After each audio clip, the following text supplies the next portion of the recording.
classism, and sexism that manifest both individually and institutionally. 1DC's progressive organizing values are heavily influenced by the principles and achievements of the Student Nonviolent Coordinating Committee, or SNCC, as well as other groups and people-led movements for justice and human rights that have occurred throughout the world.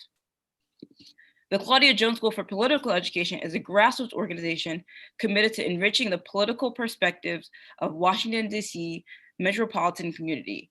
It strives to be a force in the fight against injustice of a racist ruling class engaged in relentless class war against the working poor whose labor is a source of capital that is used against the same workers in furthering their exploitation. The Claudia Jones School for Political Education creates opportunities for the community to explore complex issues of intersectionality by engaging workers and intellectuals from trade unions, organizations fighting against racism and police repression, progressive cultural organizations, and academia. The school organizes forum for creating, strategizing, and acting on opportunities and consistently on the side of working class people. Before we begin, we would like to acknowledge the people upon whose land 1DC and the Claudia Jones Schools exist. This is the land of the Nacotchtank people from which the name Anacostia is drawn. The closest surviving First Nations people are the Piscataway Nation that holds their annual celebrations in Occoquan, Maryland. With that being said, I would like to do a few housekeeping items before we get started. Jeff and I will be facilitating this event, and while we have other organizers in the background moderating the chat. At the bottom of your Zoom screen, you will see a tab for the chat in which you can insert your comments and engage with the dialogue. We also have closed captioning available, and it can be found if you click the three dots on the bottom. It says more, and then show subtitle. This will also be recorded so you can have it available for people who are not able to make it or attendees that want it for future reference. It is also being live streamed on the Claudia Jones School's YouTube channel for those who are not able to log into the Zoom link. Finally, I will introduce our musical performance by the Black Workers Chorus by Lucy Murphy. Sorry, y'all. I want to give the full names of the folks who will be participating in the chat. But it would be Lucy Murphy, Dr. Karen Wilson, Alma Afechu, and Eric Sheptok of the Black Workers Choir. They will be performing We Who Believe in Freedom or Justice. Take it away.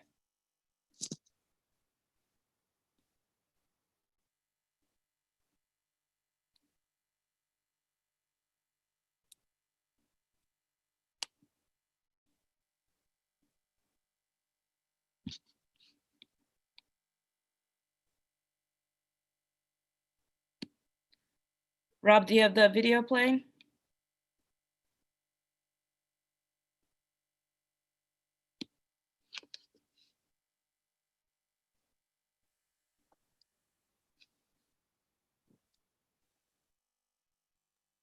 We who believe in justice cannot rest, cannot rest.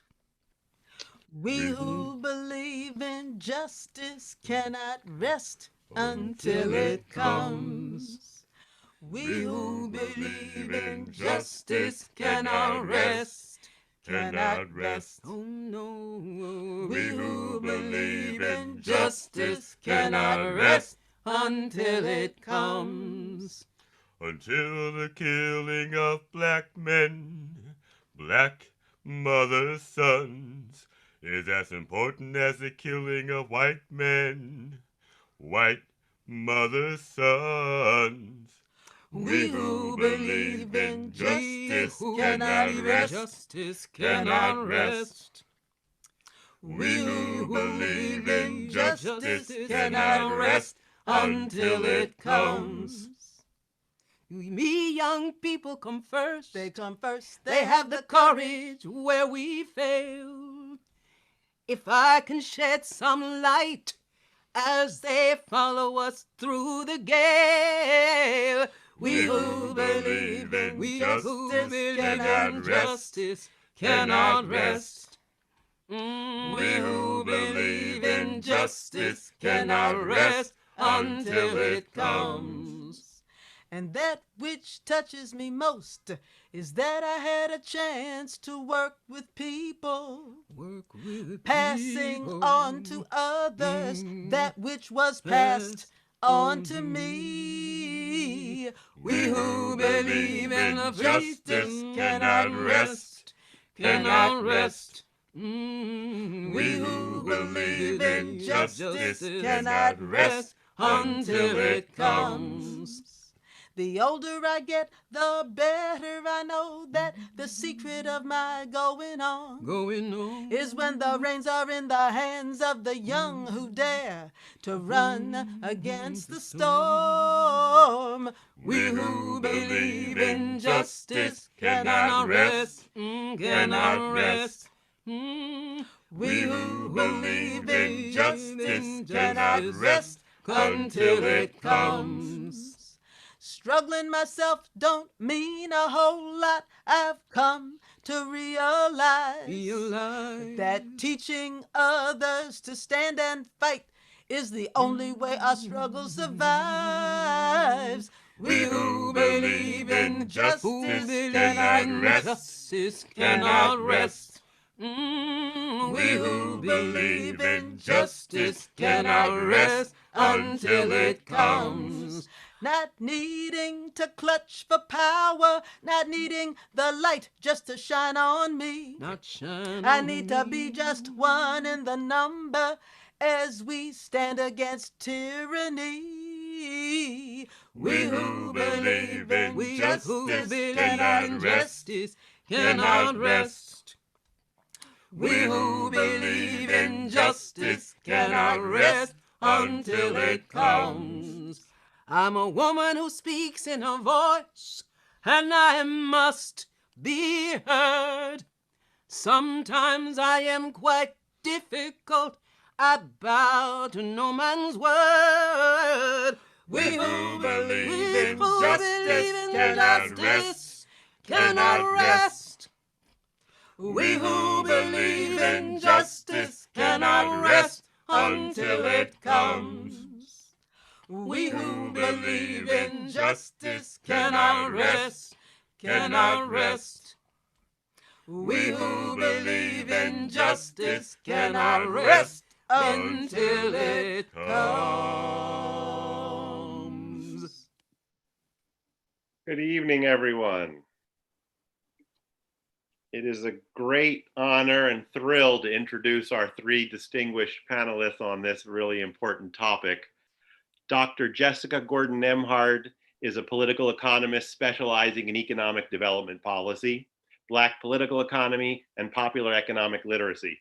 Her research focuses on democratic community economics, cooperative businesses, worker ownership, and racial wealth inequality, all of which can be found in her book, Collective Courage, A History of African American Cooperative Economic Thought and Practice. Though a resident of Washington, D.C., Gordon-Nembhard currently teaches at John Jay College, City University of New York. She has been an active member of One DC's Right to Land and Housing campaigns and the precursor Equitable Development for Shaw campaign with MANA CDC, One DC's former name. Dr. Camila Pinheiro Harnacker was a professor, researcher, and consultant at the Center for the Study of the Cuban Economy at the University of Havana. Her work focuses on economic democracy, self-management, democratic planning, worker cooperatives, business management, and public policy towards the enterprise sector. She is author of Guía Introductoria sobre Cooperativismo para Cuba and Repensando el Socialismo Cubano, Propuestas para una Economía Democrática y Cooperativa, and edited the volume Cooperatives and Socialism, A View from Cuba. Dr. Richard Wolff is professor of economics emeritus, University of Massachusetts, Amherst, where he taught economics from 1973 to 2008. He is currently a visiting professor in the graduate program in international affairs of the New School University, New York City. Earlier, he taught economics at Yale University and at the City College of the City University of New York. In 1994, he was a visiting professor of economics at the University of Paris. Wolff hosts the weekly radio and TV show Economic Update, broadcasts on over 100 radio stations and via several TV networks to over 55 million homes. His work can be found at democracyatwork.info and rdwolf.com. His latest book, released in September 2020, is The Sickness is the System, When Capitalism Fails to Save Us from Pandemics or Itself. Welcome. Yes, thank you, Jeffrey, for that introduction. Also, thank you for everyone for joining us tonight. And most importantly, thank you to the Black Workers Choir for that performance. And now we begin into the Q&A part one. So question number one, what role do worker cooperatives have in the movement for socialism? I'm going to pass this off to Jessica, and then the other two panelists can popcorn around depending on how they want to jump in. Actually, I was going to say Rick Wolf should answer first, but yeah, let me go. Rick, you go first because you have to leave also. So. Okay, thank you, Jessica. Let me try. In order to say this properly, I have to do a moment's worth of history. There was a time in the 19th century and even in the early part of the 20th century when the labor movement and the movement for cooperatives saw each other as allies, as friends, as people who in some sense were fighting against the same capitalist system. The workers to get a better deal from the capitalists, and the people in the co-ops to go beyond capitalism, to reset the economy on a different foundation. With the end of World War II and the Cold War, it became very, very difficult for both the labor movement and the cooperative movement to push forward, because anything like what they were talking about could be and was branded as evil, as communist, as socialist, as Marxist, and all those other things. It frightened to death many in the labor movement and many in the cooperative movement, because they were afraid that their efforts would be undone because of their association with this left-wingism, let's call it, that was being attacked left and right in this society. So they separated their ways.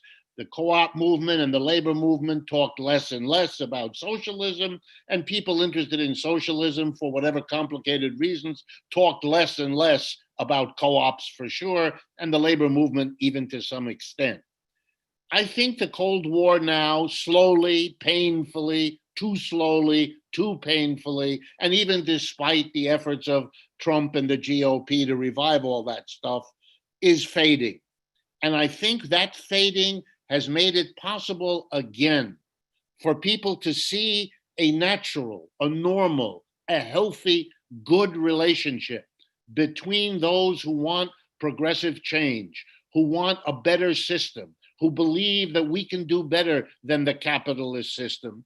Those people can see in the movement for worker cooperatives the incarnation, the concrete practicality of what they're after. Because I think socialists, in many cases, lost sight of the fact that there is something heroic, something transformative about saying, I don't want to go to work, spending 5 out of 7 days of my adult life, most of my adult years, in a place that is as fundamentally unjust and undemocratic as a typical capitalist enterprise. Let's be real clear. Most capitalist enterprises, with few exceptions, are owned and operated by a very small number of people, whether that's the family that started the business or the major shareholders that bought up the shares. It's a tiny number of people relative to the big bunch, which are called employees. The employers are the small group, the employees are the big one. And yet in capitalism, it's the small group that makes all the decisions. They decide what to produce, how to produce, where to produce, and what to do with the output that all the people there help to produce. It is an undemocratic system because a tiny group of people who are unaccountable to the majority make all the decisions. The majority has to live with those decisions, including the decision to fire people, to deprive them of the income without which they cannot live. This is an a humiliating system to work in. It's a system that is unfair by definition and undemocratic by structure. Worker co-ops are the way, a major way, that working people from the ground up can say they don't want to live and work in that environment. They don't like it as a place to work, and they don't like the way it creates a model that other institutions too often copy. They want to make their commitment to democracy real by having it instituted in the workplace where we spend most of our adult lives, where it should have been from the beginning and from which it has always been excluded. The socialist movement in the United States, I am personally convinced, which is reviving now and growing quickly for all the reasons we know, is in a position to look at the worker co-op movement as its proper ally, its proper coalition partner in bringing changes big and small to a society whose current failure to function is so dramatic that I think we're on the cusp of a massive change in American thinking and in American politics. The failure with this pandemic, the failure with the climate change and the devastating fires in the West, the failure to address the long festering racial inequality that besets this system deep into its core. I could go on, you all know it as well or better than me. Capitalism has had its day. It is declining in this part of the world. That's our problem. And the socialist movement, if it builds around the worker co-op movement, will be a very powerful force for positive social change.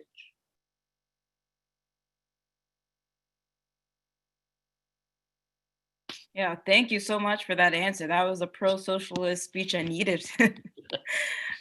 Jessica, did you want to answer that question and take a dive?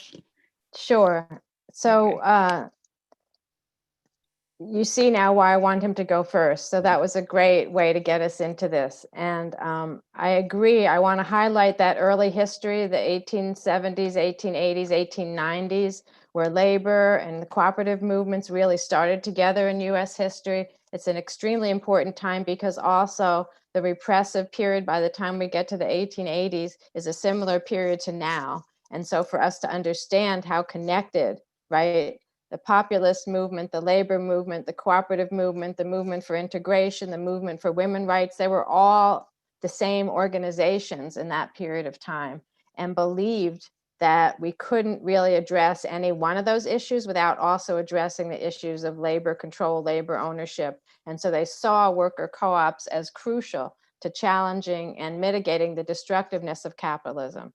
So crucial in that movement, whether you call it, you know, anti-capitalist, socialist movement. I often try to talk about a solidarity cooperative commonwealth that we're trying to create.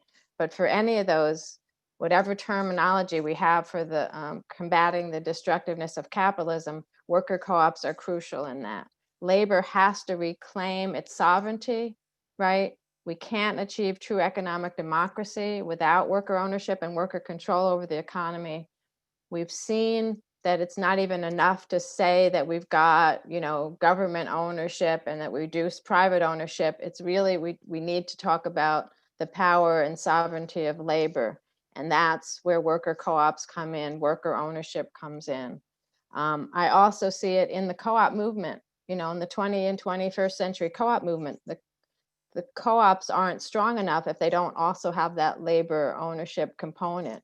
So just having a consumer co-op is not as strong as having a worker co-op or having what we now call a multi-stakeholder co-op where workers and consumers together own the co-ops together. So another piece we have to talk about is not just changing capitalism, but how important and crucial worker co-ops are in the cooperative and socialist movements. For those reasons that we need to understand worker ownership, worker management, that the sovereignty of labor is crucial here. And I think Camila might be talking about how the Cubans have noticed the same thing, right? Yeah, what I can add is that worker cooperatives and multi-stakeholder cooperatives, so we don't have to be too strict, no? Like cooperatives or organizations where workers share ownership and decision making, and decision making is the most important, no? They are a vehicle to make socialism more democratic in the economic sphere, and also allows the state to concentrate on those activities that are fundamental. And because we like, I come from the Cuban perspective, no? Worker cooperatives allow to have a different kind of socialism where there is more participation in the economy, no? And we unfortunately, like previous experience of socialism, understood social ownership as state ownership. And we have to broaden up and see what Marx and other people who studied what would be this alternative society to capitalism should look like. And Marx and Lenin and other Marxists didn't see socialism as an all-powerful state that managed all enterprises. They saw the state just as a vehicle to get to as you know, a non-state society. So how come in the socialism that we have seen in countries, the state has retained the management of so much of the economy, right? And so cooperatives are this like kind of like a solution to solve this problem. And the role that I see for cooperatives beyond that is also schools for citizenship, the type of men and women that we want to have in a socialist society. People unfortunately like, we know that there is the instinct of cooperation and children are that and all that, but the way we are raised in this life, we are not educated to be good members of cooperatives, no? So cooperatives are a perfect space for people to learn about solidarity, to learn about collective decision making, to learn about respecting and tolerating other different types of view. So I think that's another very key role that cooperatives can play for socialism. We can go on, but. Thank you. So do concrete opportunities exist for international worker solidarity through the cooperative movement? What role can organizations like the International Organization of Industrial and Service Cooperatives and the United States Federation of Worker Cooperatives play in promoting international worker solidarity?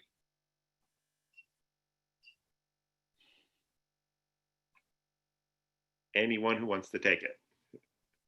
I think, Jessica, you're muted. Yeah, okay, I'm unmuted now. Thank you, Camila. I can start, but I think my colleagues also probably have stuff they can say about it. So I would say there's a couple things. One, international policy is very important, and international networking. Like even the US Federation of Worker Cooperatives, it's only, 15 years old now, started in 2006, I believe. We couldn't start it. We didn't start it without the help of SOCOPA. That's the International Organization of Industrial and Service Cooperatives. It's called SOCOPA, and the Canadian Federation of Worker Cooperatives. They're the two organizations that actually helped us to form our worker co-op organization. And US was the very last, quote unquote, developed country in the world to have a federation of a national federation of worker cooperatives. So we're the last major country to have it. We needed the help of the existing organizations. SOCOPA has put together, a list of what are the qualifications and characteristics of worker co-ops, of industrial and service cooperatives. What are the principles and practices that we want to uphold? They do research. They also work very closely with the ILO, International Labor Organization, and the UN. In 2012, the UN called it the year of cooperatives, and then had a decade of cooperatives. which I guess ends in another year or so. And so, you know, keeping those ideas in the forefront, right? The International Cooperative Alliance has a set of principles that all of us follow throughout the world in terms of what it means to be a co-op and how you form your bylaws and things as a co-op business. So that kind of connecting of mission theory and practice is really important at an international level. Getting international research done, getting resources to specific countries that need help that aren't as strong as other countries, and then sharing best practices, I think, are really important. Yeah, if I could add, I just want to underscore and take some of the arguments that Jessica made just another step further. The United States has to admit in this area, as in quite a few others, that it is far behind other parts of the world in moving in the direction of co-ops. Co-ops are a regular part of people's lives in other parts of the world that we can learn from, not to copy. Of course, we are a unique place. We'll have to make adjustments for our situation. But let me just mention 2 or 3 where we have something to learn. In Italy, the province around Bologna, Emilia-Romagna, this is a place, large part of the Italian society, in which roughly 35 to 40% of the businesses are worker co-ops, and they've been that way for decades. That means they have learned how to exist in a society where the majority is still capitalist, without losing their identity, without losing their particularity, keeping the mass of people solidly in favor of a cooperative economy that is that large. And it means, in practice, you have something extraordinary which we in America can use.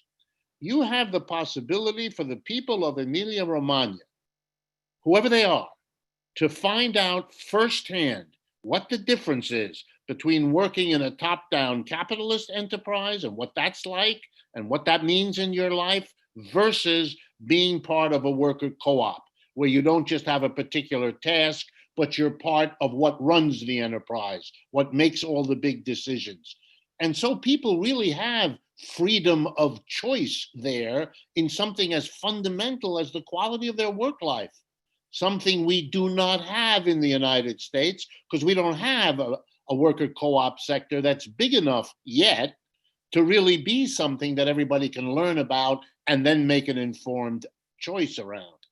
I think also of the Mondragon Corporation, and I'm not here to defend or attack it, but they've developed their own university where they teach courses, how to finance a worker co-op, how to build one, how to handle the personnel problems that arise.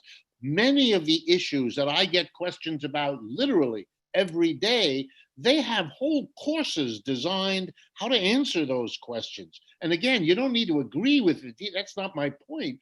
My point is they are in a position to help us with guidance and suggestions, things that have worked, things that have not worked. And the last example I'll give you is Germany. In Germany, cooperative banking is very old and very powerful. There's a lot to be learned in how collective cooperative banks organized by and for people. We have a little of that in this country around the credit unions who have experimented with some of these things. But let's build on that. Let's go and learn from the Germans. Every time I talk to those people, they are not only willing, they are eager to provide these kinds of interactions with the United States. So I think that reaching out is a way for us to catch up on the backwardness that this country still has, with the exception of the few, the courageous few, who over the decades have built worker co-ops. I mean, no disrespect. They had a hard row to hoe and they did a good job, but we can benefit from the international advanced work that has been done. Maybe I can just add that that solidarity beyond like cooperative is a part of the 6 and 7 principles of cooperative, the 7 universal cooperative principles. the importance of intercooperation, that means cooperating with other cooperatives, and also the seventh principle of being committed to the development of the communities around you, and so if you are members of cooperatives and you are not already linked to the U.S. Federation of Worker Cooperative, I would highly suggest that you look into becoming a member. It's very affordable and it's very worth it. And it's a way for you to link with cooperative movements in other countries, because they're part of CICOPA, which is the organization that Jeff mentioned. And for cooperatives to be true cooperatives, they need to work with each other. And there are very good examples in the US, like credit unions have their own, kind of like a federation. But I'm not aware of like a few cooperatives coming together to get productive services together. For example, instead of each cooperative having an accountant separately, you can hire an accountant together. There are many advantages of intercooperation that I don't think are being used in the U.S. worker cooperative movement. That would highly benefit, because it's very hard to fight against the system by yourself. You can do much more, not just to fight, but to survive and to grow if you are working together with other cooperatives. And I just leave it there. Yes, thank you all for those answers. So I did notice in the Q&A that someone did ask about Mondron, and Richard had brought that up. We will get to that a little bit later. Richard actually has to leave by 7:30, so the next question will be directed towards him so we can get that answer in time. So Richard, as an economist who has been tirelessly educating activists about the problems of capitalism, what role did you see worker cooperatives playing in a future social society, and how would they relate to other forms of social reproduction? Okay, both Jessica and Camilla have actually talked a little bit about this, so let me carry that forward. And maybe I'll exaggerate a little bit, but it's only a little bit, and I want to make the point. For me, worker co-ops are the best chance we have that the socialism of the 21st century will not make the mistakes that the socialism of the 20th century did. And let me be clear here. I think that socialism of the 19th and 20th centuries was profoundly successful. I want to remind everyone that socialism really didn't exist until early in the 19th century. So we barely have 200 years of it. In 200 years, that socialism of the 19th and 20th century went into every country on the face of this world. There is no place where there aren't socialists who are active in one way or another, doing one kind of work or another. And I am amazed at such a growth. Very few examples of human history have anything like it. Obviously, socialism spoke to something very deep and very universal all over the world. And so this is not a Monday morning quarterback criticism of what happened, but that kind of socialism did what earlier speakers have talked about. It thought that the government and grabbing the government, whether it's through revolution or through an election, would be the way to carry then the next step and to go forward. Perfectly reasonable idea, a strategy that emerged in the 19th and 20th century. And it's why there are socialist governments around the world to this day, many more than most Americans are ever taught to understand. But giving that much power to the government also brought with it terrible mistakes, terrible conflagrations, lessons that socialists need to learn not to do again. How do you make the state do what we as socialists wanted it to, take us to a better system, rather than to become the substitute for the private capitalist? So that all we've changed is the boss is from a private person, now the boss is a government official. That's not what we were after. We were after much bigger fish than that. How do we do that? And I think the answer, and I don't want to talk too long, is the worker co-op. Because the worker co-op puts the workers where the power is. They will control the money that comes out of production. They will be in charge of the goods and services. The government will have to listen not just to the workers who vote and all of that, but to the workers a second time, because the workers are going to be the runners and the owners of the businesses too. The government won't be sold to the capitalists the way it is in our society. There won't be any of them. It'll be the same working people on both sides of the equation, and the government will have to listen to them. It will not be able to serve a minority at the expense of a majority. I don't see anything other than worker co-ops as the new foundation of the economy that can give us the benefits of what socialism did without the failures and mistakes that socialism made. And so for me, 21st century socialism is, I believe, going to be centrally based on worker co-ops. It's going to be the foundation upon which the other parts of socialism can rest without going into that dead end of too much government power at the expense of everyone else. So for me, it's a central part of socialism's future. Others like to take that one up? Maybe I can add, I had these quotes from Marx and Engels, the way in the Communist Manifesto, the way they thought about this new society was as the free association of laborers or producers united or guided by a common plan. And it's important to realize that most of their idea of what this post-capitalist society would look like was based on what happened with the Paris Commune, the Commune in Paris, where they were basically worker cooperatives producing what needed to be done, but not in isolation, in coordination, right? And also what Lenin said right before dying, the regime of educated or called cooperative member, that is socialism. So we have to see the role of worker cooperatives as central for true socialism.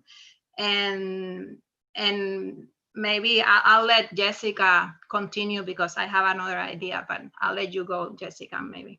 If you don't say, I'll say it. Sure. I was going to actually go into the racism part, so you may need to come back to whatever your part was. I was just going to say also worker co-ops are essential to combat racism, because if you think about it, in many ways,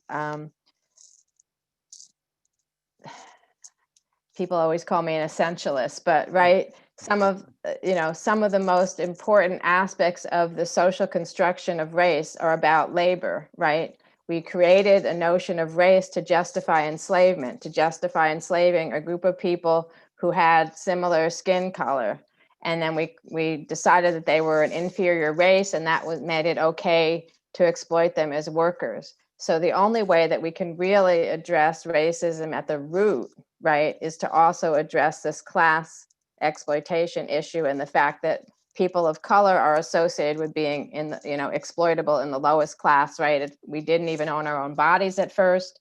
Then we've been alienated from capital for all these years. We've been exploited as workers. And so again, if we're even thinking not just about socialism in general, but even about what does racial equity look like? How do we stop institutional and overt racism, right? Worker co-ops are again part of that solution. We've got to control our own bodies as laborers. We have to control our own work, or we'll never be able to break out of the racist society that we're in. In fact, capitalism, right? We usually talk about racialized capitalism because capitalism was built on also this notion of difference, and that some people were more exploitable, and so exploitation is acceptable if you believe that some people are exploitable. And so I want to add that to this conversation as well.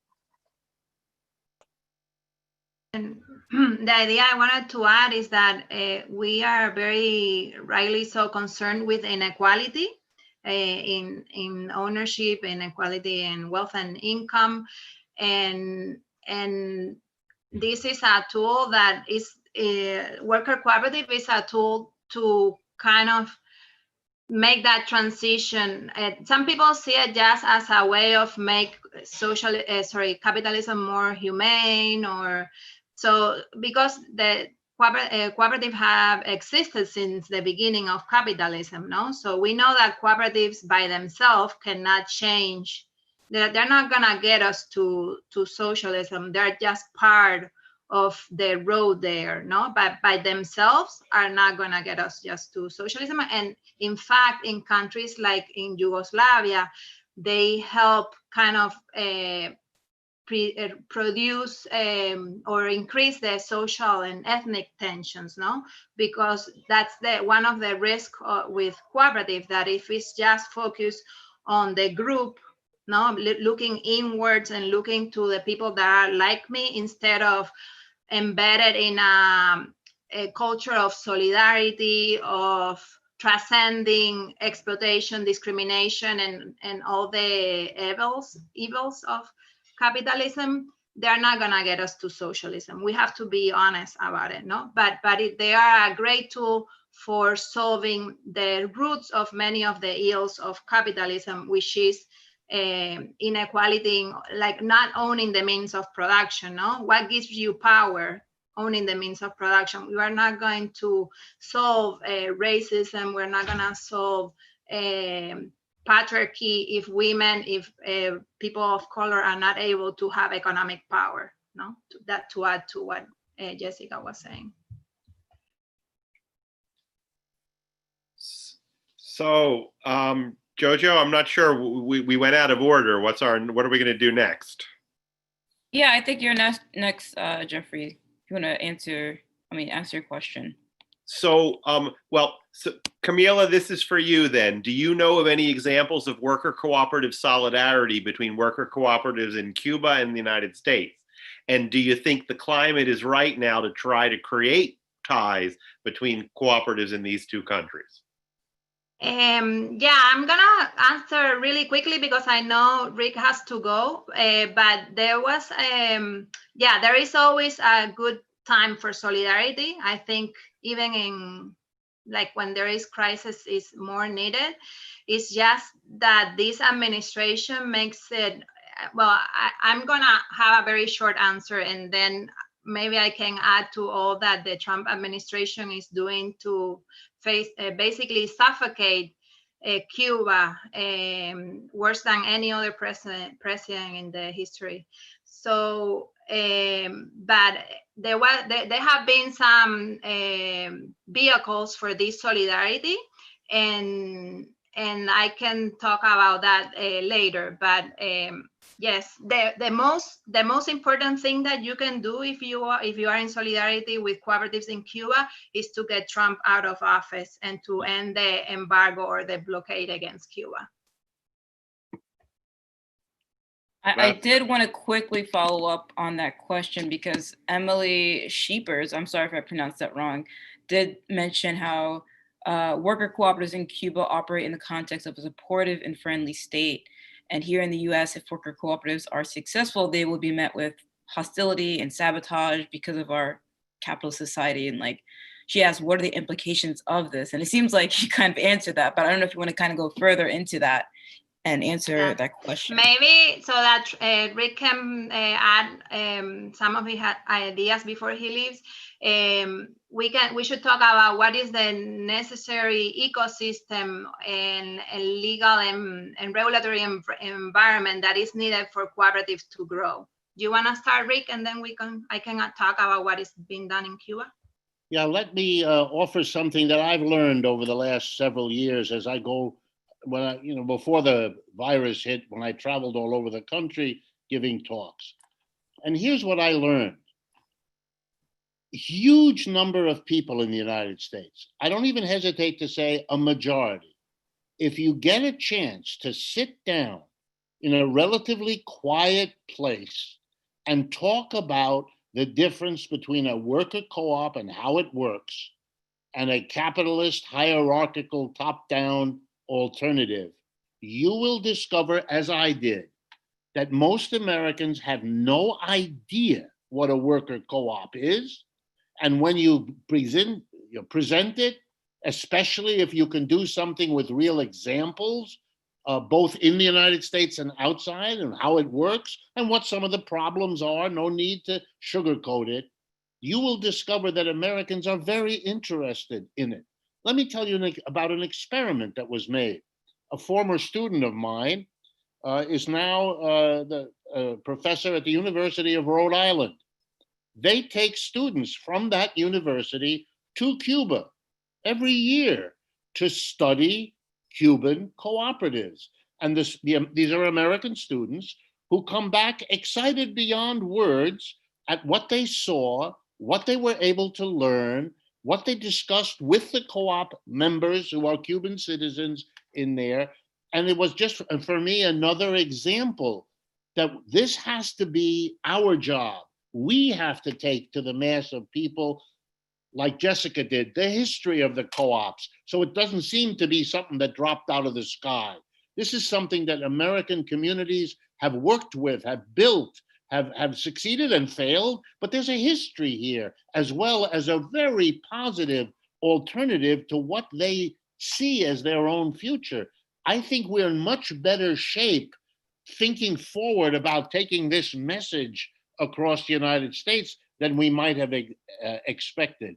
And I don't think there's very much Mr. Trump or the Republicans can do about it if we do our work. Sure, they'll throw in obstacles, but they're busy funding their own wealth accumulation. We have a bit of a chance right now for all kinds of reasons. Let's run with that ball, because I think a worker co-op is a very powerful way to talk to the American people. It's not what they think about when they hear the word socialism. It's not what they think about. They think about this as a very interesting idea that they're going to turn over in their head.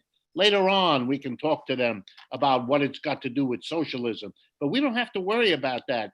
Attitudes towards socialism are changing anyway in America in a good way, by and large. And the worker co-op only makes that appeal stronger.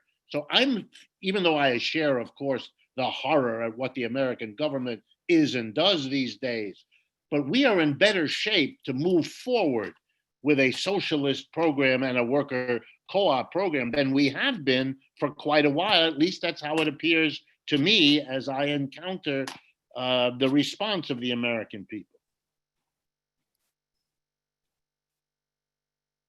I was gonna add the links, but I couldn't find to the Center for Global Justice.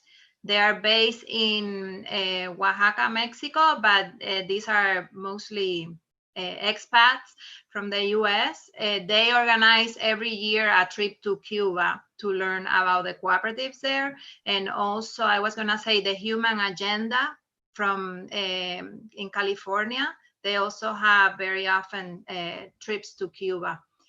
But I have to say that this legal regulatory environment and support ecosystem that is needed for cooperatives to expand, Cuba is not the best example to look at. I have to be honest, we are very critical, and it's far from what it needs to be, because it's starting from this very state-centric understanding of socialism, where Fidel's program, when they were arguing for the need to end with the Batista dictatorship and what kind of society needed to be built in Cuba, he from the beginning talked about worker cooperatives as a solution for land concentration and like injustice in the rural areas, but also as a solution for more democratic businesses, no? And unfortunately, although at the beginning there were many cooperatives and cooperatives of like workers who would manage the sugar industries, there were many attempts, and like consumer cooperatives, there were many cooperatives at the beginning of the revolution. Kind of things were left, and the only cooperative that have been with us since the beginning of the revolution are the agricultural cooperative. We only got to allow for cooperatives in other sectors of the economy in 2012.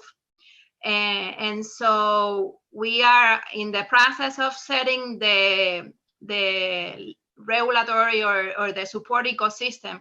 But I encourage people to look at experience like Uruguay, Paraguay. Those are best examples of nurturing ecosystems for cooperatives. I do think that in the US, I know people in the US don't like to look at other countries, because it's true, it's like the US is kind of like several countries all together. But maybe at the state level, I know in New York, in the Bay Area, they're trying to, there is already a lot that has been done. But I do think that it's important especially for worker cooperatives, no, to grow, to have these public policies that promote. Also, something that in the US I don't think people are paying enough attention is to supervisory pedagogical supervision of cooperatives, because the minute you start having public policies that promote cooperatives, you have people creating fake cooperatives to take advantage of those preferential treatment.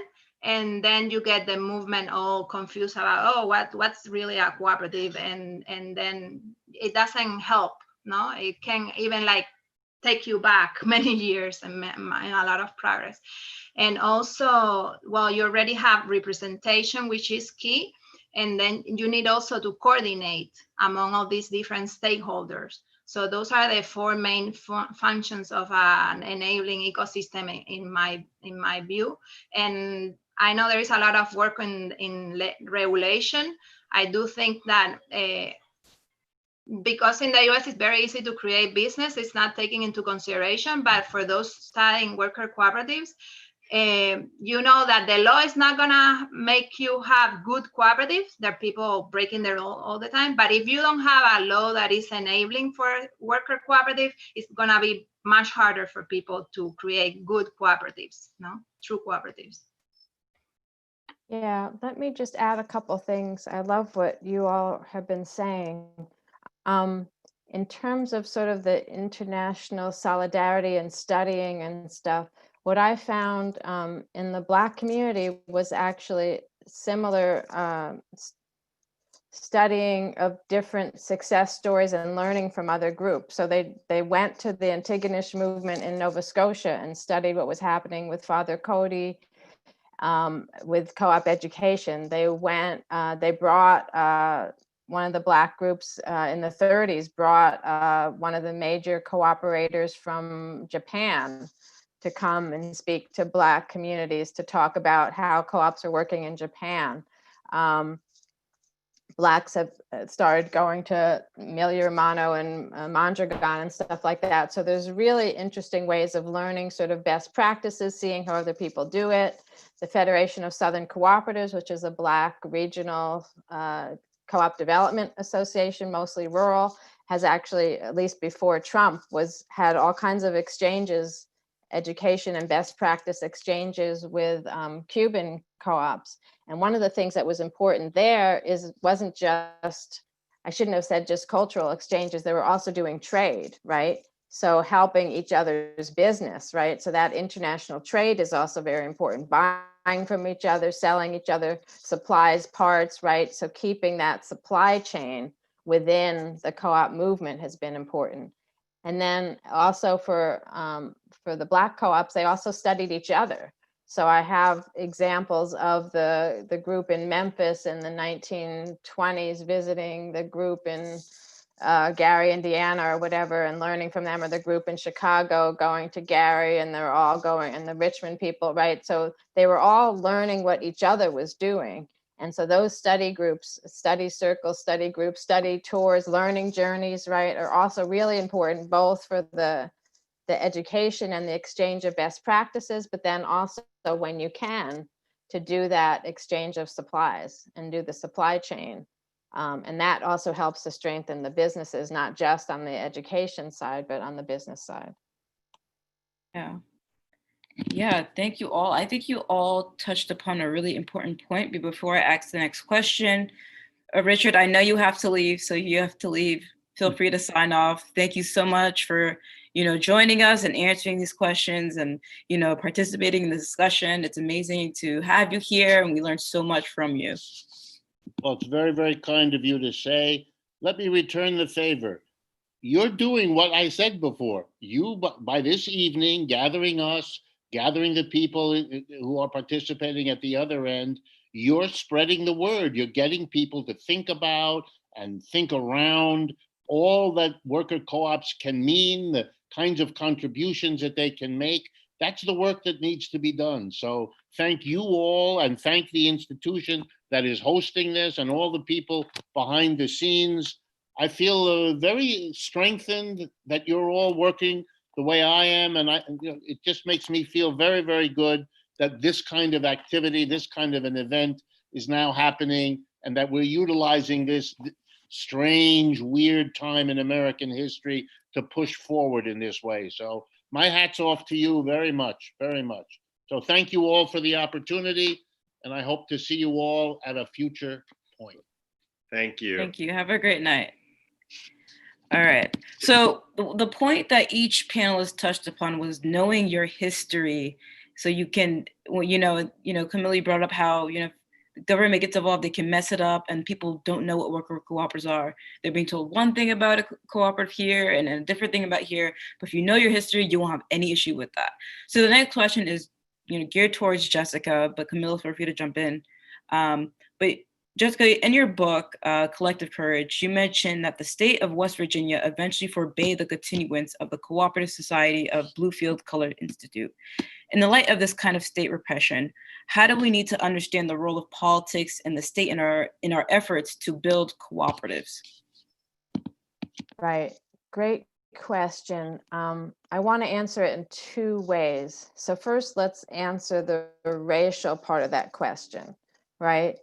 Part of that issue was that the state of West Virginia in the 1920s, or whenever that was, sorry, I can't always remember my dates, right? Partly the problem was they didn't want Black co-ops to flourish. And even though this was just a student co-op, right, but it was showing a great example of how students could run their own supply, student stationery store on the campus of a Black college, high school. It's actually a high school. And so one of the things that this is an example of is that Black-owned co-ops were undermined, right? White competitors, sometimes governmental, state, and federal apparatus, right, would put Black co-ops out of business, would make it hard for the Black co-ops to exist, found a reason to accuse them of not following the law properly. There's a lot of cases, and this is one of them, where I don't have all the details about what happened and why the government shut down this co-op. I just have what W.E.B. Du Bois said about it. But often there were examples after examples where Blacks were, accused of not following the law properly, and so their co-ops were shut down.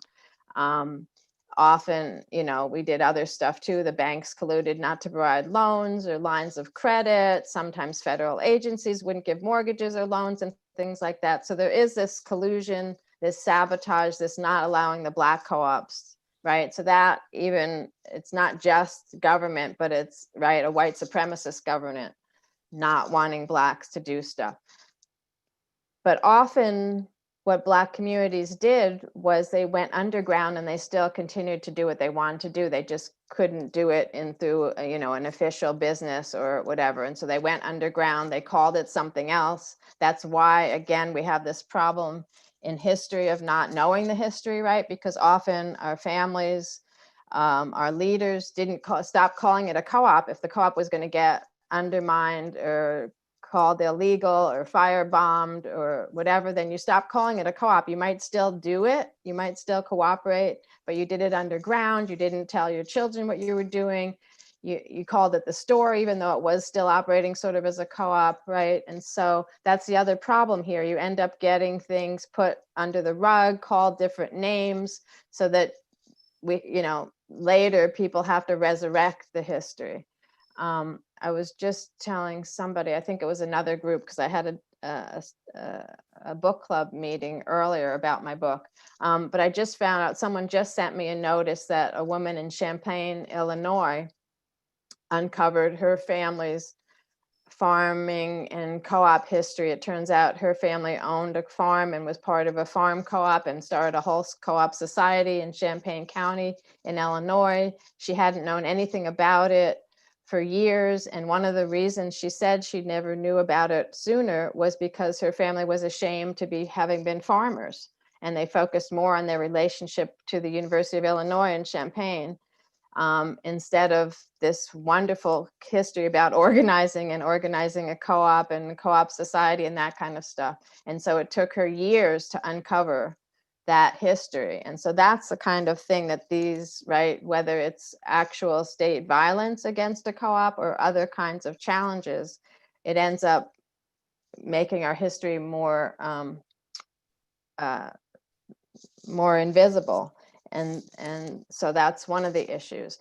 But then there's also these issues, I think actually Camila already talked about it, the need for enabling laws and a co-op ecosystem to really be supportive. If you don't have co-op laws that are strong enough, flexible enough, especially to support worker co-ops, right? Then it's harder for these co-ops to exist, to stay in existence. It's harder to teach people about them because they have to be done more informally, and so they don't have that structure and background and supportive system, right? It's one of the reasons why right now the U.S.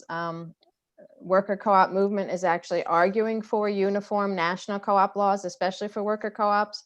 Right now, cooperative incorporation is state by state. Some states you can only incorporate agricultural co-ops and credit unions. Some states have laws for worker co-ops, but they're not very good or very strong.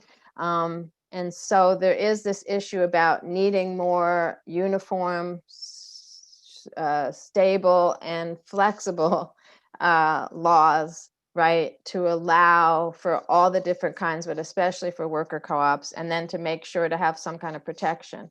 And then the final thing I would say about the protection issue is the two most important ways that we can protect our co-ops are, one, the education that we've all been talking about, right? We need to understand how they work, how to make them strong, how to make collective decision-making. And then the other thing I found in history is the co-ops that lasted the longest were protected by their communities, even the people who weren't members, people who knew that the co-op was what it was, understood why it had started, what its purpose was, and protected it in its community, protected it either with their bodies when the Ku Klux Klan were trying to burn it down or lynch their leaders, or protecting it by being customers, donating money, any kind of support. And so all these examples, if you don't have community support, if you don't have people who understand what the project is, you don't have those interconnections, that's what's going to be the real failure. Thank you. So, Jessica, if businesses fail during the current economic crisis, could we see more employees buying their companies and transforming them into democratic ownership? And if not, why? Camila, could you describe what is happening now in Cuba regarding experiments with worker co-ops? Do you want to go first, Camila?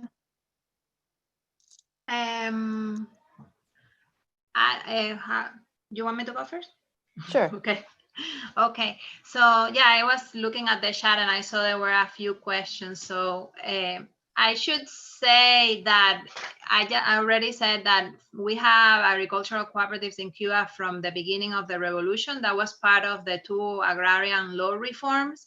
That's how the state was able to deconcentrate or land ownership, which I don't know what percentage, but at least like 30% was in US companies like the United Fruit and all that. Of the best lands in Cuba were owned by US corporations.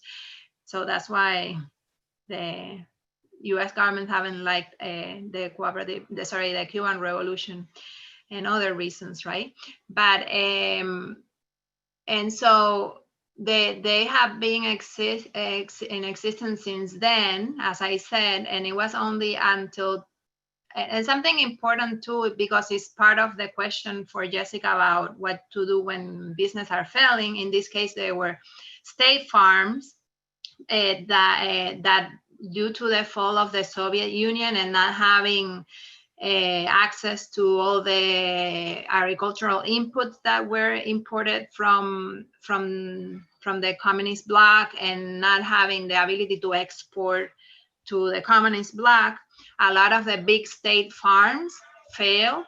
And so the decision was to kind of like divide them up into, and so what they were called unidades básicas de producción, like basically basic production units, and that at the beginning were hybrid, really cooperative, but now have same autonomy and decision making that the other agricultural cooperatives.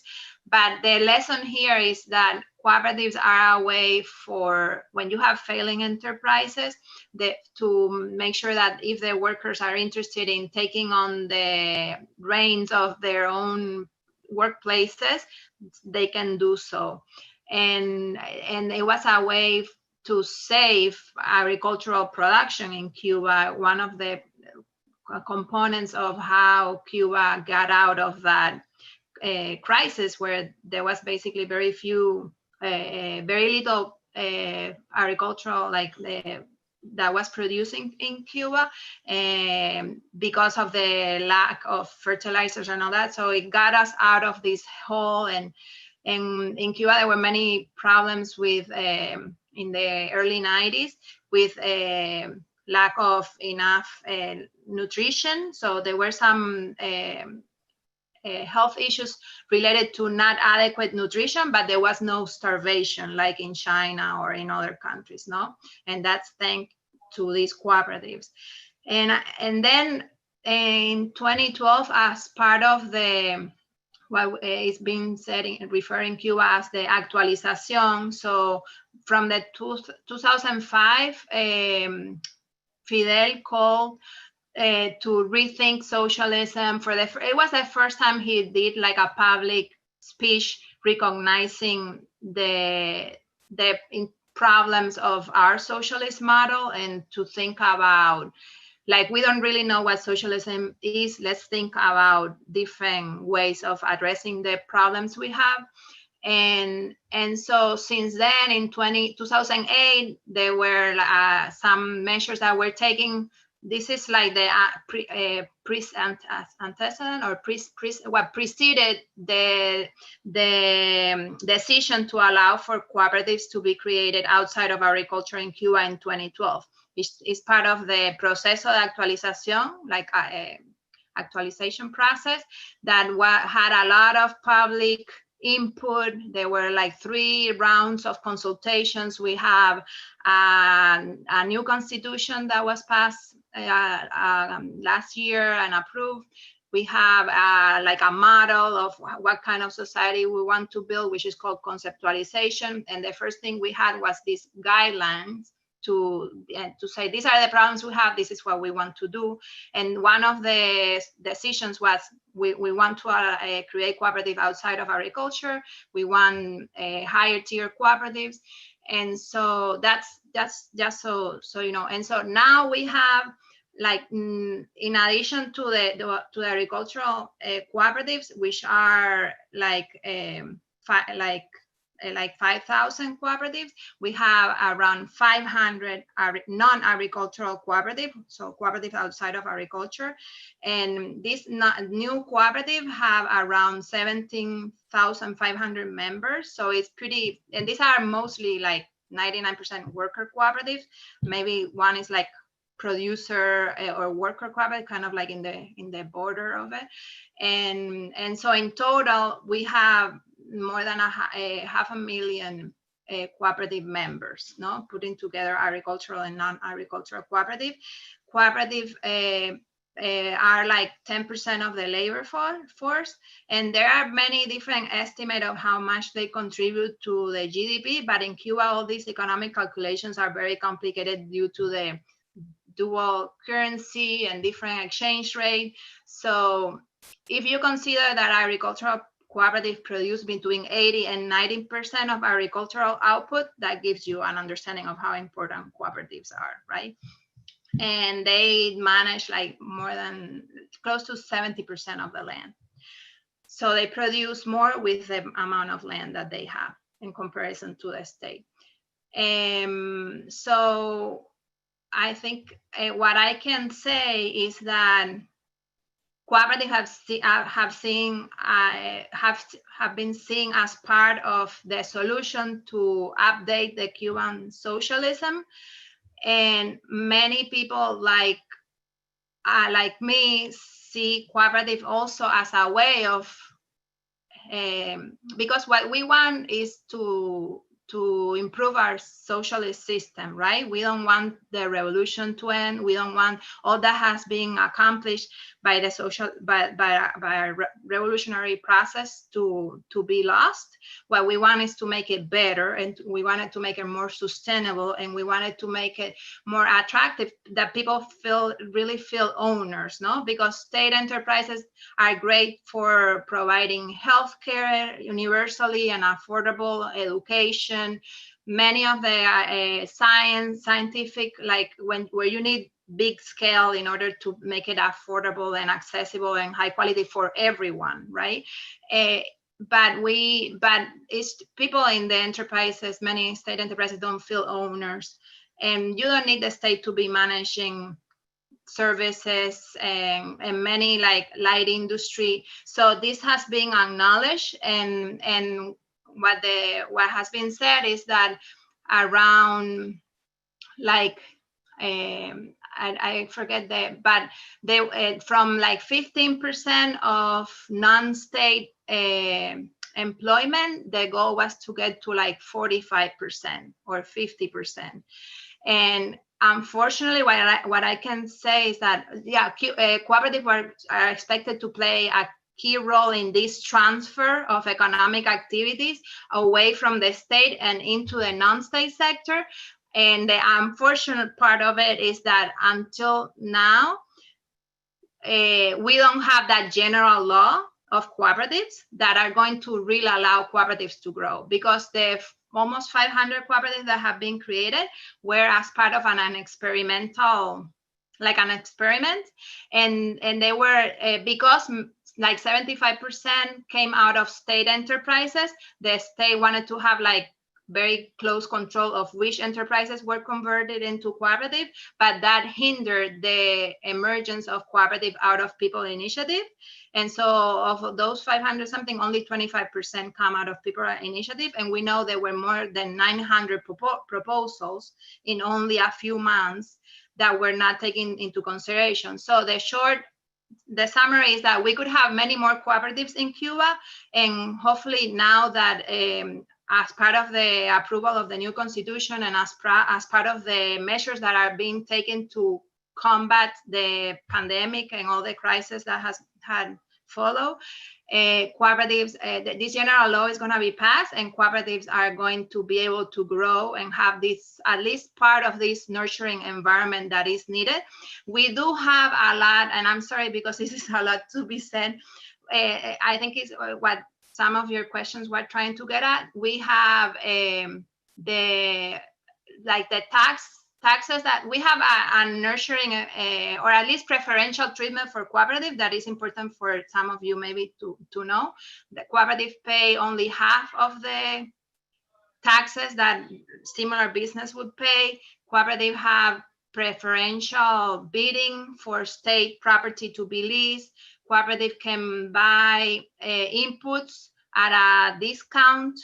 And this is like the big bottleneck in the Cuban economy, because due to the embargo or the blockade, if you don't know about it, do some research. It has been very damaging for the Cuban economy and for Cubans as people.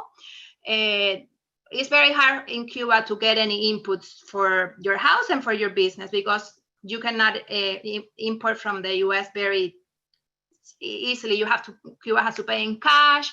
Cuba is not allowed to use dollars. So it's like all these things that have been done by the US governments to make the Cuban economy fail, right? They have done it the hardest that it can be done for us to operate.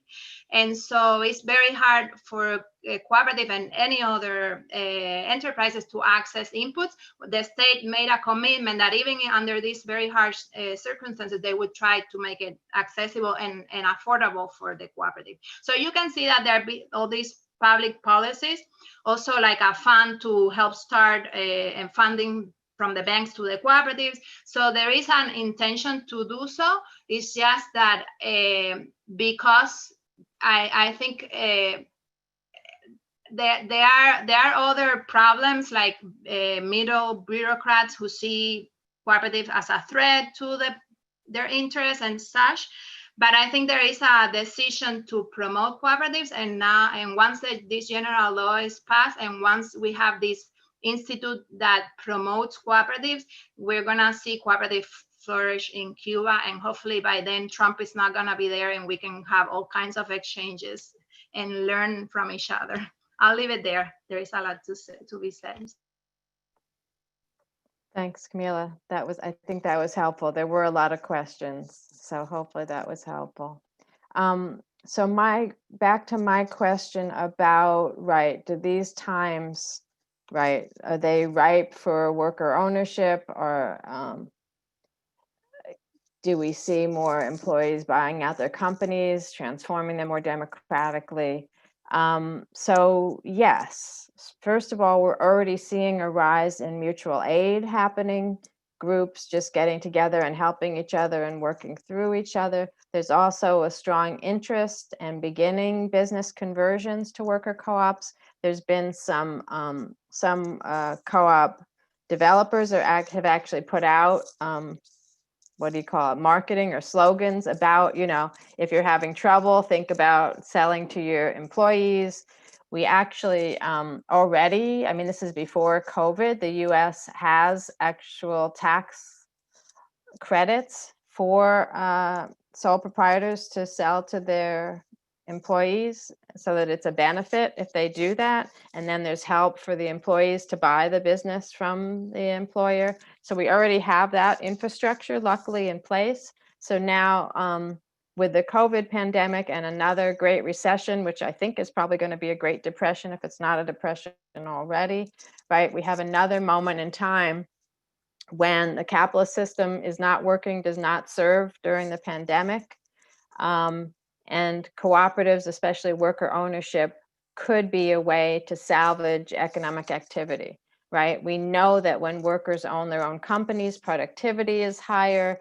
They get rid of the middleman, so they save costs in that sense. They usually use some kind of wage solidarity, so wages go up, but the costs of labor don't go up.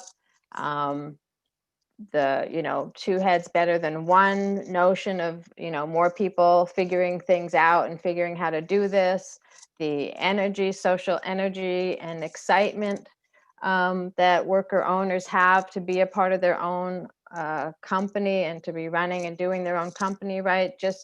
We have lots of evidence about how productive worker co-ops are and can be, and how they can actually address some of the market failure issues, right? When capitalist companies can't make it work because they're trying to just gouge everybody, pay as little as possible and make as much profits. When you have worker co-op companies, they're doing a combination of things. They want to make a good a high quality good or service. They want to do it in a collective supportive way. They're not trying to gouge the inputs, the labor and stuff, but they're also trying to make sure that the community gets what they need and they're happy with a return that allows them to keep the business going, right?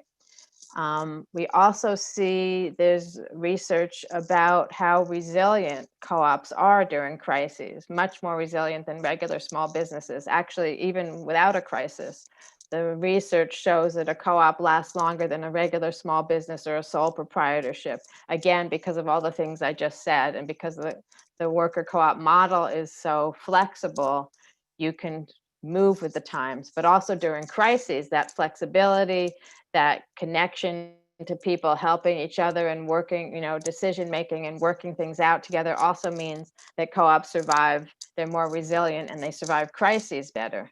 And then the third piece is that co-ops actually seem to develop out of crises. So especially for Black co-ops, but I think this is the same for all co-ops in the US, the most prolific periods of time in US history when we had the most co-ops were actually periods of crisis. The 1930s, the Great Depression has one of the largest number of Black co-ops that I could find, and I think it's the same for co-ops in general. The 1880s, another crisis period, was a large proliferation of worker co-ops and co-ops in general.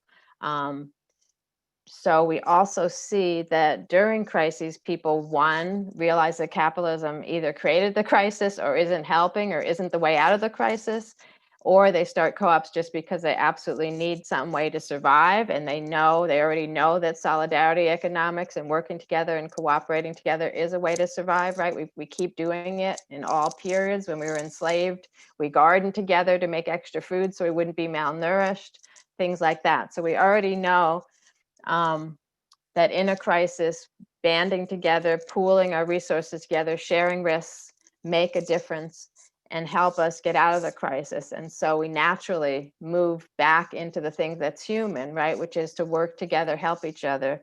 And that makes a difference. So this is we're in the same kind of situation. We already see people working together, banding together, helping each other.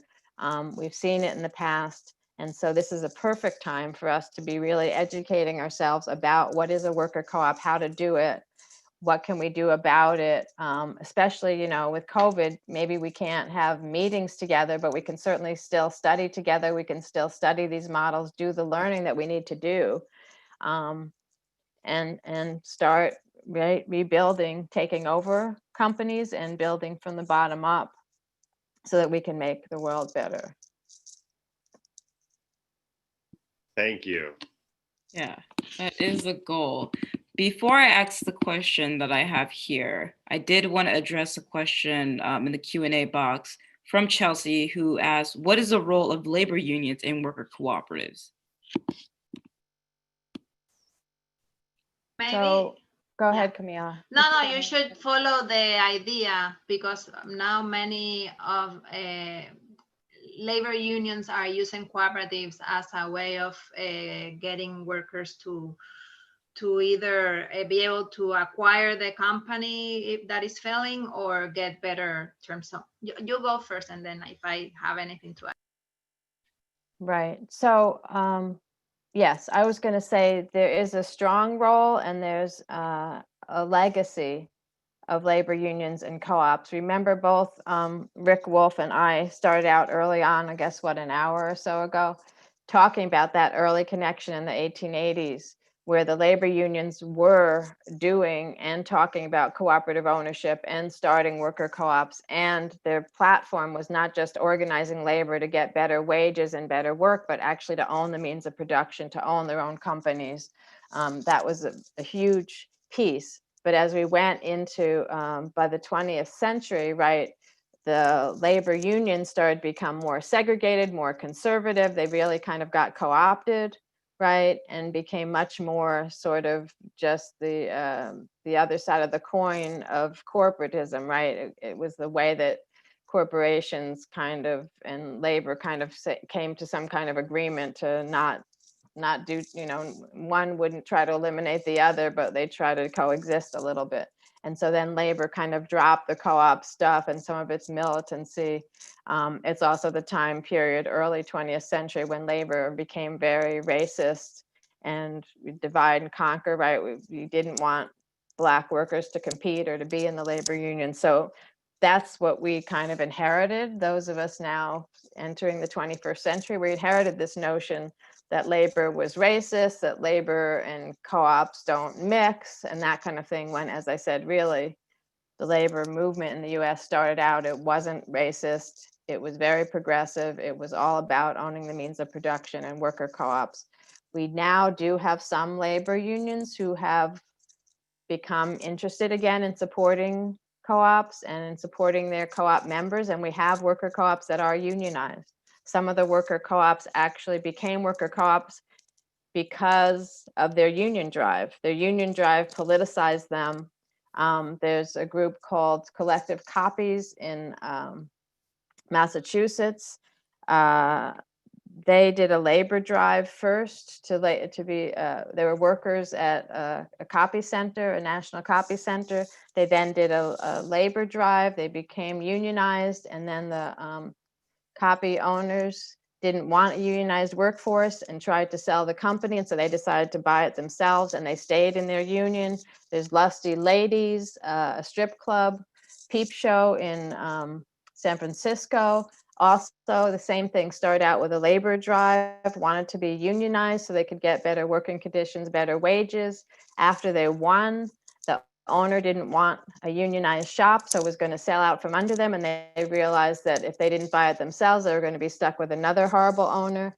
So they bought the shop. Actually, the dancers, the janitors, and the bouncers bought the shop together, so showed a real kind of labor solidarity that you don't normally see from different classes of labor in the same company. So you have those kind of examples, and now you've got the Steelworkers Union, right, have been working with Mondragon to start cooperatives. Cincinnati and a couple other cities, actually, I guess New York, they're doing some stuff too. The Wobblies have always been supporting worker co-ops, and SEIU is supporting worker co-ops now because one of their, our largest US worker cooperative, which is mostly owned by Black and Latino women, Cooperative Home Care Associates, is unionized with SEIU. And so the SEIU realized that the union co-op model is really important model for empowering labor. So there's lots of good examples of that.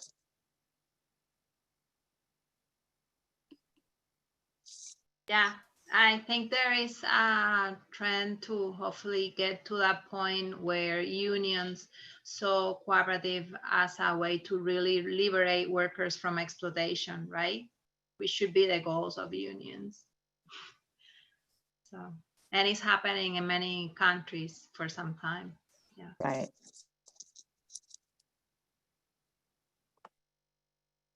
So maybe the only thing I can add is that it's something good to look at is what happened in Argentina with the bankruptcy law. It's very key to have a bankruptcy law that allows workers to buy the company with what the owners owe the workers. That's key to allow for these worker conversions out of failing enterprises. Mm-hmm.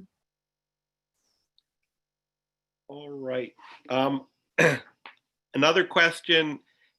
Black leftists such as Fannie Lou Hamer, W.E.B. Du Bois, and Ella Baker were proponents of cooperative ownership, as Jessica, you noted in Collective Courage. Du Bois later in life joined the CPUSA. What role historically have communist parties played in the movement toward cooperative ownership?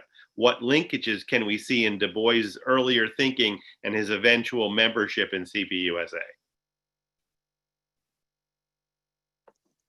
Thanks. So I'm actually not a great historian of the CPUSA, so I can't answer this totally. And I think in some ways, Camilla answered it a little bit from the socialist perspective of a country like Cuba, and she quoted us Marx a little bit.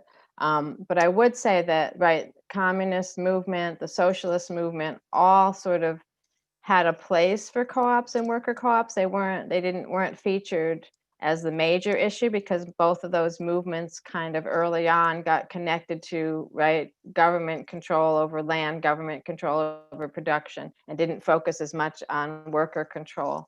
But there always was support for cooperatives in general. There always was the connection, right? In fact, for the Black community, a lot of the red baiting against communism and stuff stopped people from doing cooperative ownership and being involved in co-ops because they didn't want to be red baited, that kind of thing. So there's lots of connections. I also wanted to remind you, before I talk about Du Bois, who features largely in my book and is a lot of what I know of the history, I wanted to bring up A. Philip Randolph, because he was actually, in the early 20th century, he was a leader in the Black Socialist Party and the Black Socialist movement.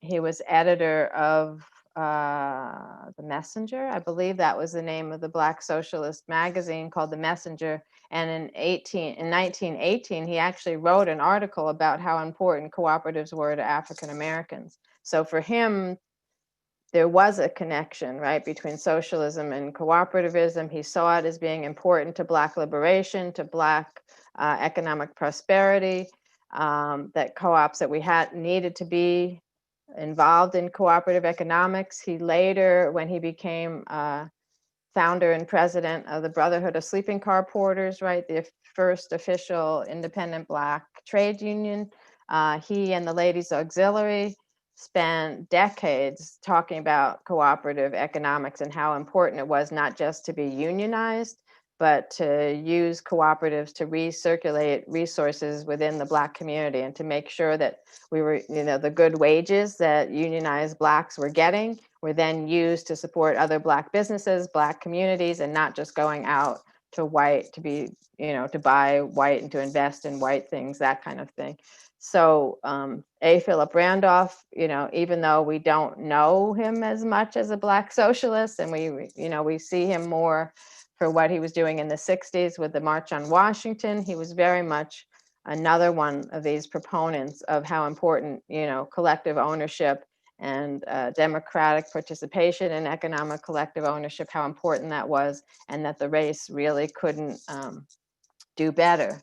It's interesting that he and Du Bois don't seem to be in conversation about that, even though they overlap. And so, Du Bois was older, but they overlap in some years, because Du Bois also argued the same thing. And before he became a communist, he was actually a communalist, a cooperator, right? From before the turn of the century, he started studying Black co-ops and what he called economic cooperation. And what we would now call solidarity economy activities. And he continued to argue how important it is for African Americans to see collective ownership as the way out, as the way to prosperity, that it was not enough for us to try to get our piece of the pie, to become little capitalists. That wasn't the way to bring the whole group, develop the whole group, or bring prosperity to the whole group. The only real way to do that would be collective, what he called broad ownership of wealth and collective ownership of wealth. So he talked about it in a variety of ways, from the 1890s to the 1930s and 40s. He didn't push it as much, but again, we know him in 1903 in Souls of Black Folk. He said, the problem of the 20th century is the problem of the color line. But in 1907, at the conference on Black businesses and cooperatives that he organized in Atlanta, he said, we're standing at a crossroads, right?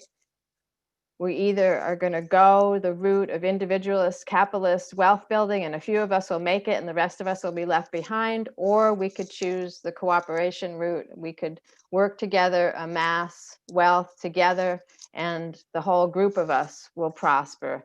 And he was basically saying it's our choice. We pretty much know what happened. Most people went the individualistic route, but he was at the turn of the 20th century. He was talking not just about race being an issue, but our economic structure being an issue, and what way are we going to choose? We could say that again now. I think, and I don't know a lot about his decision to join the CPUSA at the end of his life, but I think my understanding of what he was doing was that he joined the CPUSA more for political reasons because the US government, was being so repressive about it, and he was so disgusted with the McCarthy era of the 50s. So by the early 60s, even as the McCarthy era was winding down, he was disgusted with how we were treating and thinking about communism, and communism was the closest thing. The Communist Party was the closest thing to talking about collective ownership and owning the means of production. And so he joined, I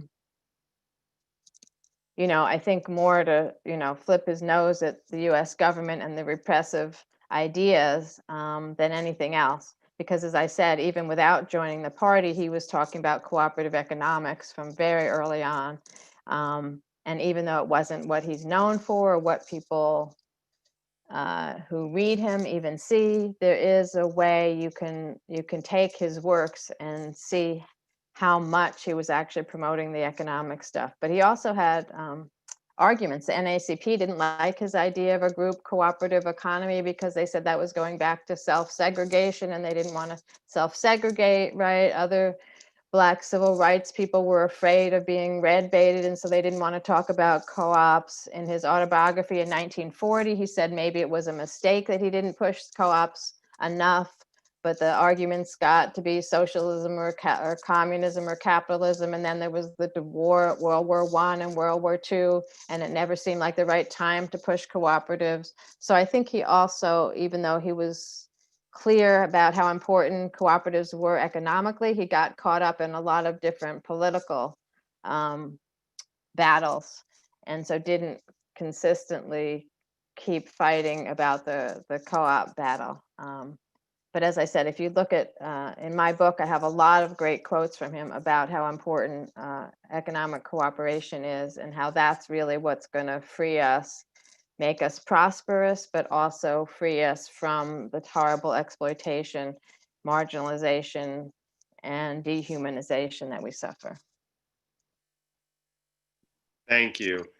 Camila, do you know from, I know you talked a lot about Cuba, but from other communist parties around the world, what any of the ideas these days on cooperatives?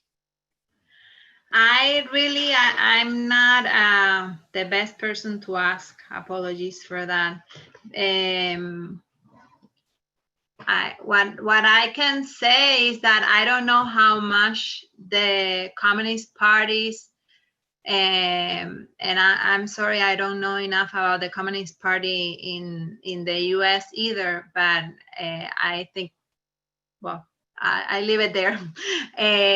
But what I think is that unfortunately, like the Communist Party in Cuba, our understanding of social social ownership of the means of production was what I said, was state ownership, right? So I think there was very little appreciation of the important role that cooperatives should play in socialism, or the communism, the post-capitalist society, however we want to call it. I think that what I was trying to say was that Che, I really value, of course, like Che Guevara's contribution to the Cuban process and to internationalism, communist internationalism in the world. But I think that, at least for Cuba, I think that he looked at the Yugoslav self-managed enterprise, and he looked at the Soviet colhouses, and he thought that those were cooperatives. And so Che was influential in the Communist Party understanding of cooperatives, in the sense that he saw cooperative as group ownership and not socialist ownership, because it was just about the group.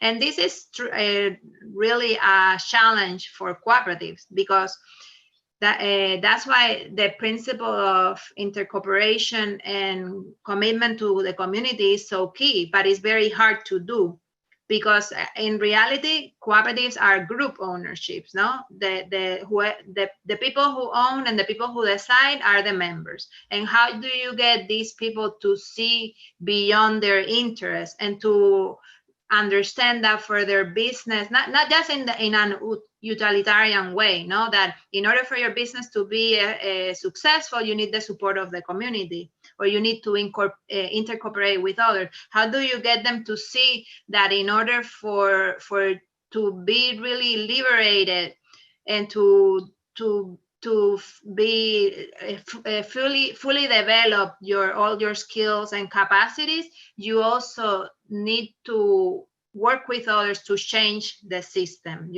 to make sure that the interest of you as a human being and not just as a owner or a business manager are met. And so Che was very keen in highlighting this limitation of cooperatives. And I think that rightly so, because if you see, if you look at, for example, the majority of cooperatives in the world are agricultural cooperative and credit unions, no? And you don't see, in some places they're truly having a transformational impact, but in many cases they are just part of the system, right? And so we have to be honest in recognizing the limitation of cooperative, and that's why I think that it's so important for cooperatives to be part of these higher tier cooperatives and federations and part of the global solidarity movement, but also for cooperatives, even like worker cooperatives, to take into consideration other interests, like look at who are being impacted by your activity and see how you can bring them into the decision making. And this is something that has been developed within the cooperative movement, which is the idea that I think it was Jessica who mentioned multi-stakeholder cooperatives. No, this is a very important model for consumer cooperatives, for producer cooperatives, because, for example, in Cuba we have producer cooperative, but the people who work or the people who do the management, like the economy, the accountant, or the law, or the scientists or technicians who work, they are members of the cooperative too. But in U.S. agricultural cooperative, you have the people who own the farms, and they are the members, and the manager is higher, and the accountant is higher, and so we're talking about worker cooperatives, but for the case of worker cooperatives, I know that in some cases here the workers hire a manager, and the manager is not a member. So we have to think about how cooperative not go beyond just the narrow group interest to take into consideration broader social interests. Right. Yeah. Let me jump in here. Thanks, Camila, for mentioning that, because that's why I've started in the last, 5 years or more, talking about a solidarity cooperative economy or a solidarity cooperative commonwealth, because it's not just cooperative, but we need that solidarity part. And I noticed in the research I did on Black co-ops that most of the Black leaders who talked about co-ops, and we haven't really talked about Fannie Lou Hamer yet, or Ella Baker, but even Du Bois and Randolph and the other leaders who talked about co-op really saw it as a solidarity system, not just what the group of owners of one co-op could do, but the fact that we have multiple groups of owners who then are working together, and we're all in it as part of a community who wants to make life better for all of us. Fannie Lou Hamer talked about cooperative ownership of land, meaning that the whole community would be developed. It develops the whole community because it stops monopolizing land. Ella Baker talked about how important it was, right, for the people most affected, most marginalized, to be able to speak for themselves, to be the owners and the directors and the leaders to speak for themselves. And that's what real grassroots democracy is about. And that cooperatives are the economic version of that, and that we can move from doing it economically to doing it politically or back either way. So a lot of the talk, especially in the Black community, has been about that, the coexistence, I guess, of the political and the economic democracy, and how important the broader mission is. So it's not just for the group, right? What you do for the group, but it's that because you're coming together as a group of owners, you're doing it for the larger, the better good of everybody else, and that we have to see that those interlocking systems in that way. But we do have to be vigilant about that, because it is easier sometimes for everyone to get locked into their own co-op at the, at the very local level, and not see the relationship or how they could be building an interlocking system that would really liberate everybody. And that's partly, again, why it's so important to have these kinds of conversations. So we see it's kind of a 2 or 3 step thing. I think you also said, Camila, early on that, right, co-ops are a way to a vision, right? They're not the vision itself, right? It's part of a strategy for how to get to a vision of human liberation, right? Of what is the economic structures that help lead us toward human liberation, right? And co-ops are part of that structure, but really solidarity co-ops are part of that structure. But it's not just that we want the co-op structure, we want the whole liberation. We want all of us liberated. We want all of us being able to control our work, our production, our exchanges, right? We want to do that in a democratic way. And unless we do it as a whole system, it's not going to be meaningful.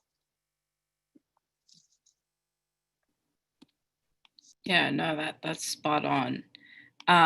So we have 10 minutes left of the webinar. I want to thank everyone who is still on with us. Stick with us for the next 10 minutes. So we have one more question, and then I'll kind of add in another question to kind of wrap it up, because I was looking at the chat, and I'm sorry to folks who had questions and it didn't get answered.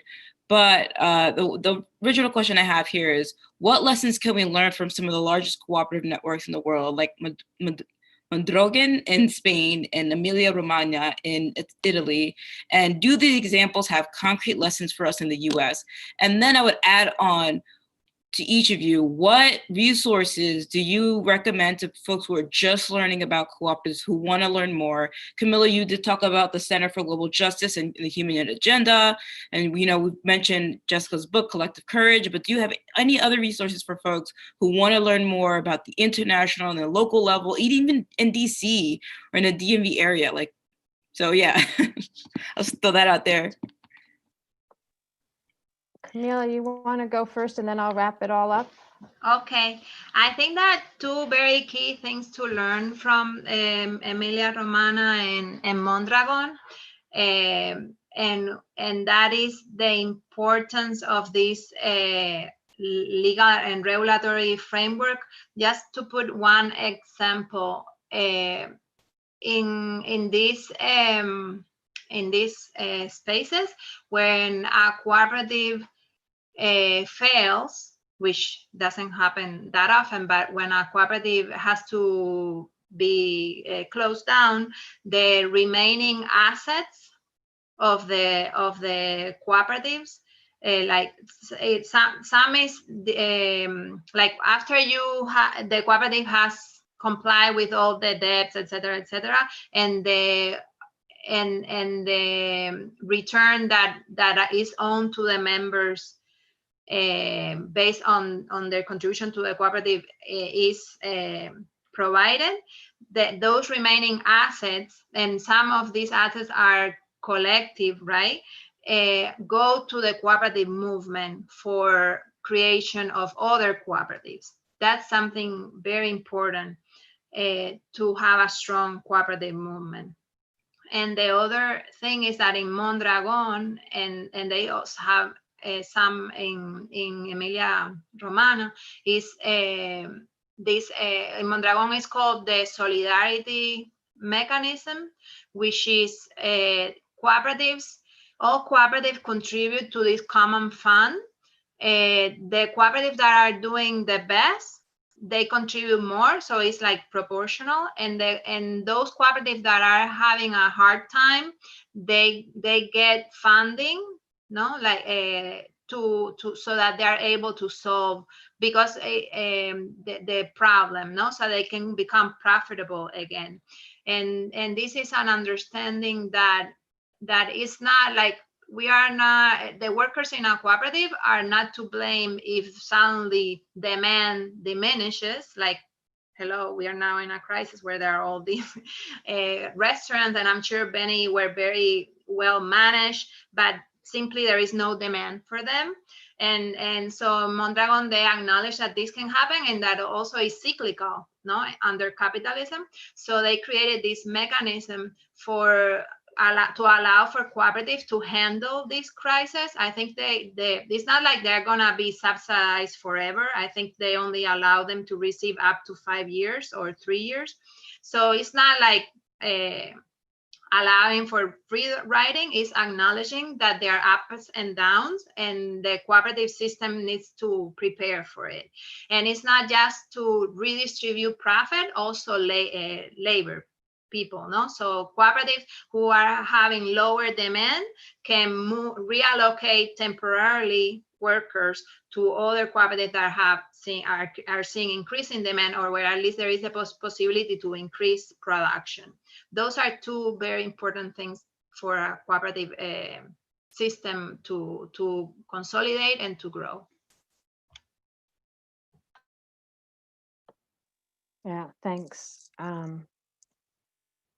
I think, so there's a bunch of stuff here. So, you know, most of us, at least in the US, I think in other places in the world too, have looked a lot to Mondragon and Emilia Romagna, in some ways for the same reasons, because they're successful interlocking systems of co-ops.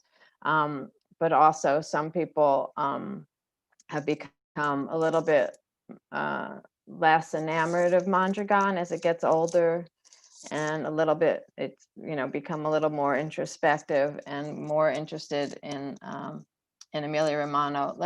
I'll also talk about the things that stick out for me in terms of what the two examples give to us, and then I'll try to kind of pull it all together with what we can take away from that now. The other thing that I would say for Mondragon, and I totally agree with Camilla, examples of how it's an important example, but also is the education system, right? The whole Mondragon system started with the high school, with educating high school students about how to manage business differently in a more humane way by a Catholic priest. And it was a high school that he had the community own, the parents own, and work with the teachers on. And then, you know, now it has a system of K through 12 and a university system, all under the Mondragon worker cooperative system. Rick Wolf talked a little bit about that already, all the things that they teach and train people by the university level. So that whole, the importance of education cannot be underestimated, and we keep talking about that throughout the evening. It comes up hugely in my book. Almost every example of a Black co-op that I found enough about how it started. There's something about how it started with a study group or people studying together or learning together. When you learn together, you also build solidarity and trust, and also it helps, right, to figure out how to run something together. As you learn together, you learn how to work together and make decisions together. So you can't really underestimate how important the education piece is. And I think Mondragon is just one of those great examples. You know, it's one of the only co-op universities that I know of, you know, that's actually cooperatively owned and run, in addition to teaching all those aspects of cooperativism. So I think that's another thing that's important. And then I've also in the past have talked about the importance of the interlocking systems, right? The credit union also does co-op development, also does co-op R&D, right? The R&D systems help to inform what the new co-op should be. right? So there's all these ways, their social security system interlocks with each of the worker co-ops, and then they also bought a department store, so they have a consumer co-op to help support the worker co-ops. So all the systems are interlocking. And so that was another thing that was very exciting about Mondragon. I don't want to get into the criticisms of Mondragon because, every system has its struggles and challenges and criticisms. I think it's good to focus on the ways that it does help give models to the rest of us. Emilia Romagna has been interesting because instead of being sort of one holding company that has all these different interlocking pieces, it's a regional system based on the legal infrastructure, legal ecosystem that Camilla keeps talking about. So Emilia Romagna, it's that ecosystem that's so important there. That the laws are all enabling and supportive, that they have just history of decades of, co-op ownership and especially worker co-op ownership and what that means for the whole community. There was a study done actually back in 1999, I think, but it's still really important to see. A young man actually in a British university was studying. He compared 3 cities in Emilia Romagna, one which didn't have a very high concentration of co-ops, one which had about 30 or 40% of the businesses were co-ops, and one where 70 to 80% of the businesses were co-ops. Erdl is his name. And he did a fascinating, he had 19 different measures of community and human well-being, from like cardiovascular health to how much education you got to political efficacy to unemployment. So he looked at all these different measures, and he found that the town that had the highest number of co-ops, especially worker co-ops, had the highest rating on 17 of the 19 measures. And one of the 18th measure was actually level of education. So that not as many people had a college and master's degree as in one of the other towns. But if you think about it, in some ways, the town with the most co-ops didn't really need people to have the higher degrees because they had good jobs, right? Good job satisfaction, right? But they want, but the town, the co-op town was higher on everything else, just about, including, mental health, heart health, general sense of that you had a say in your country and civic participation and all those things. So it definitely is a great example of how, long histories, supportive government systems, and businesses, again, working with each other and sort of a common notion of that this is what business should be like, really makes a difference in every aspect of people's lives. So to me, that's sort of the example of Emilia Romagna. They're also doing really fascinating things in an area that I've started to study now, which is using worker cooperatives in prisons to help humanize what's happening in prisons and to help bring better working conditions and end slave labor in prisons. They're working with previously incarcerated people to do co-ops outside of the prisons. They're doing co-ops with mentally ill and disabled people and using worker co-ops as part of the therapy for supporting people in their growth and in their development. And so it's a really, really interesting system of how worker co-ops can really address almost every piece of a problem in a community. When the country privatized social services, Emilia Romagna region replaced those, instead of doing private sole proprietor or corporate social service owners, they did worker co-ops. So they made even a bad decision at the federal level into a good decision for their region, and had more worker co-ops in schools, in social services, et cetera. So I think that lesson for us is, again, this notion, this importance of these interlocking systems to humanize life, right? And to make all aspects of life better by making sure that the people who are experiencing it, who are either doing the work or providing the service are the ones who are in control of the decision making in connection to empowering and helping their communities do better, and really trying to find out ways for us all to thrive, right, rather than to be under the thumb of exploitative systems where we don't get to be human at work, where we spend most of our hours, right? If you think about it, we spend more time working, but most of us spend, are working in hierarchical, very oppressive systems. Whereas the worker co-ops provide us to work in a system that's so liberatory that, we then start to liberate every other aspect of our lives and can bring more pleasure, humanness, and prosperity to everybody. We're out of time, right? Sorry. We're out of time. Thank you for those inspirational words, and thank both of you for coming together. You've given us insight and inspiration. Now we all need to work together to make it happen. Absolutely. Yes. Thanks for and having also, us.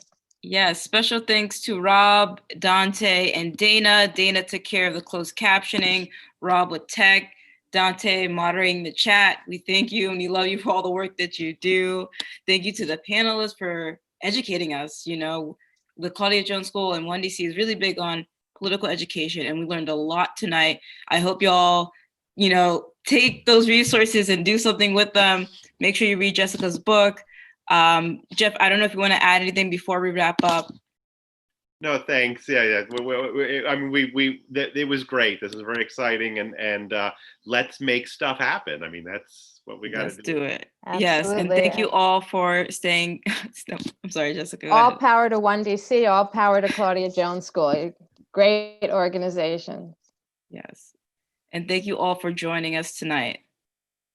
And I should have said thank you for inviting me. I'm truly honored to be in a panel with Jessica and Rex. So I feel like I don't belong in here. So thank I'll you. do that. Yeah. Good night. Good night. Good night, everyone. Okay. Bye. Bye. Take care, everyone.